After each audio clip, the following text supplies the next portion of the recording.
ya tentu saja ada persiapan-persiapan menuju untuk, sidang besok ya, ada lah gitu. Persiapannya sudah dilakukan ya pasti. Ya untuk sidang besok, jadi, hadir secara langsung ya ke pengadilan agama, jadi bukan e-court, karena besok adalah agendanya untuk pembuktian ya, pembuktian surat dan saksi-saksi. Jadi saksi ada dari pihak keluarga dan juga ada dari pihak, yang bukan keluarga. Jadi ada 2 saksi lah ya insya Allah. Jadi saksinya itu antara keluarga dan, yang apa namanya, yang satu lagi bukan keluarga. Yang dituntut oleh Mbak Iris kan pertama perceraian, terus kemudian pengasuhan anak ya. Ini terlepas dari tidak ada konflik sih kalau terkait pengasuhan anak ya. Terus kemudian yang ketiga yaitu penetapan, nafkah anak. Jadi hanya 3 itu saja ya yang dituntut di dalam gugatan perceraian ini. Ya secara hukum Islam kan perkawinan kan sakral ya. Dan ya kita tengok sabda Rasul juga kan, apabila wanita mengajukan gugatan perceraian kan ya tidak dengan alasan yang kuat, itu kan ciri-ciri orang munafik. Nah, mungkin Amar menengoknya ya dari syariah Islam. Saya nggak tahu sih, saya nggak tahu kalau masalah itu balik lagi ke Bang Amarnya, balik lagi ke Kaibelnya. Saya nggak ngerti itu. Saya kan jarang juga ketemu Bang Amar. Saya itu kan orangnya sangat sehat banget dan kalau bisa tuh nggak minum chemical. Ya kan, jadi bahkan kemarin aja pas sempat berdebat nih sama dokter ongko gue. Jadi kan, nah saya tuh emang tipe, karena mungkin udah psychological saya tidak mau memasukkan apapun chemical ke dalam badan saya. Jadi mungkin itu secara nggak langsung membuat jadi pikiran tuh jadi kuat gitu kan, karena kemarin ini pas waktu yang abis operasi kan 1x24 jam tentu kan kita dikasih drips, IV, infus yang isinya obat-obatan semua yang memang itu kan harus untuk mengontrol kondisi saya gitu kan. Nah tapi setelah infus itu semua dilepas, saya yang coba jalan itu, nah itu nggak ngerasa nyeri, nggak ngerasa sakit gitu, sampai saya pada akhirnya bilang sama dokter, "Dok, gue kayaknya nggak perlu lagi nih minum obat nyeri, orang gue nggak ngerasa apa-apa kok, palingnya cuman kayak misalnya kayak lagi kita gerak gimana sih, kayak ada luka gitu loh, terus kita mesti hati-hati gitu kan." Terus tapi si dokter bilang nggak bisa, itu mesti minum, tapi gue nggak ngerasa sakit, sempat berdebat gitu. Pada akhirnya oke, fine, nggak perlu dihabisin, berapa hari doang, oke gitu. Jadi ya karena kan dokter knows best gitu kan, guanya emang dasar kekeh bandel gitu. Jadi ya ya gitu sih. Kebetulan kan saya juga ada punya dokter pribadi kan, jadi besok ya itu tadi baru ceritakan, besok sebenarnya ada premier kan, cuman lagi berpikir karena kalau premier itu kan pasti akan ketemu dengan banyak sekali orang, terus kondisi ini kayaknya lagi nurun lagi, takutnya ntar kan ngedrop lagi gitu. Jadi tapi udah bilang sih sama dokter gitu kan, apakah gue perlu suntik untuk booster lagi nih gitu. Jadi tapi kalau dokter pribadi sih ada yang memang dia standby gitu kalau misalnya saya anytime butuh dia gitu. Saya kan sekarang suka migraine gitu kan, yang kayak ada ketusuk di satu titik gitu kan. Nah terus pas waktu itu minta tolong sama dokter Rudi, dokter tolong ini dong, migraine gue nih gak enak banget gitu kan.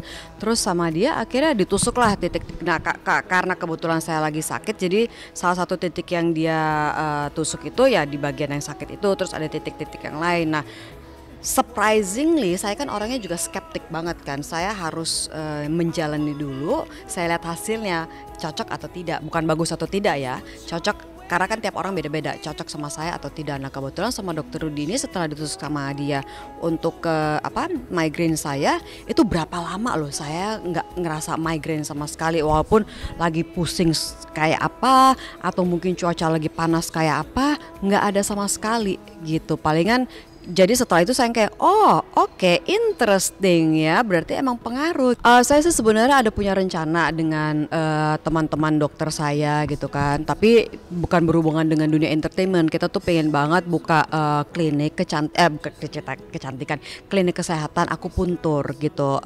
Jadi kita tuh rencana pengen kayak usaha itu buka itu.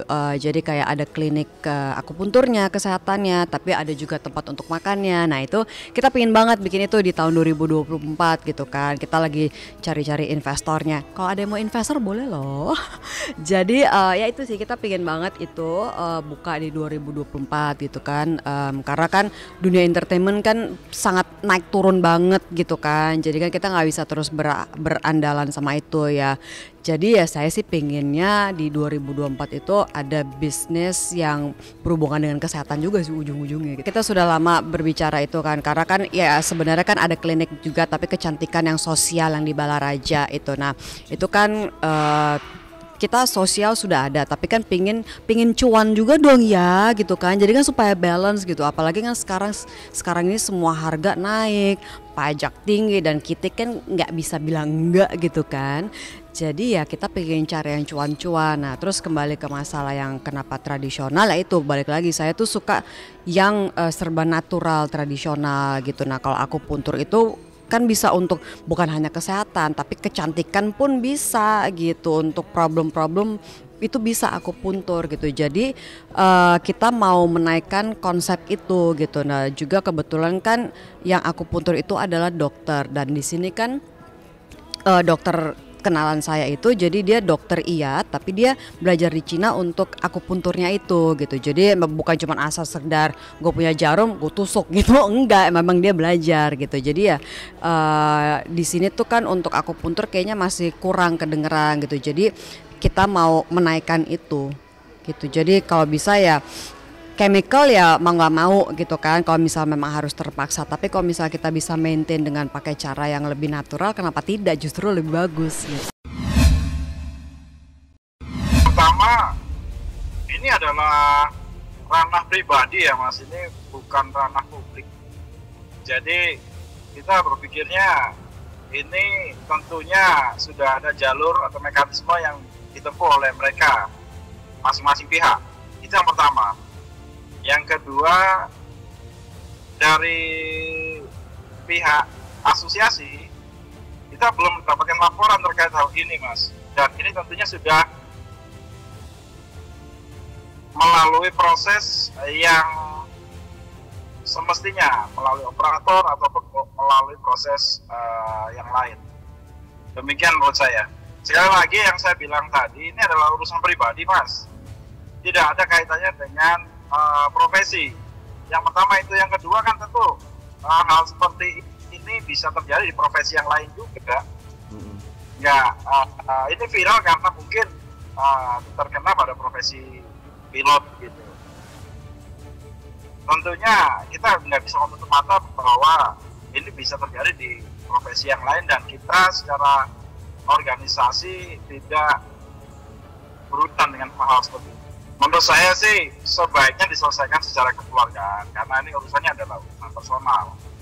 Dari pihak organisasi, yang pertama kita belum dapat laporan terkait hal ini, dan yang kedua kita tidak berurusan dengan hal seperti ini Mas.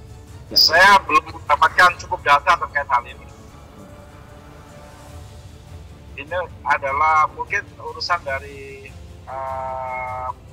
pihak terkait, mungkin dengan pihak maskapai atau mungkin dengan kalau ditempuh jalur hukum itu dengan pengadilan. Tiap-tiap profesi memiliki keunggulan, kelebihan maupun kelemahan, sangat subjektif dan sangat subjektif sekali. Menurut saya seperti itu Mas. Kalau kita berbicara profesi ini, tentunya masing-masing profesi memiliki kode etik, dan masing-masing profesi juga memiliki aturan terkait hal ini.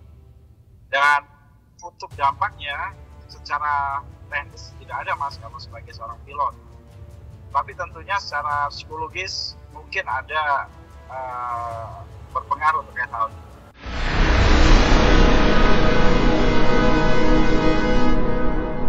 Jadi jangan lupa untuk subscribe Cumi Cumi, ditekan ya tombol lonceng merahnya.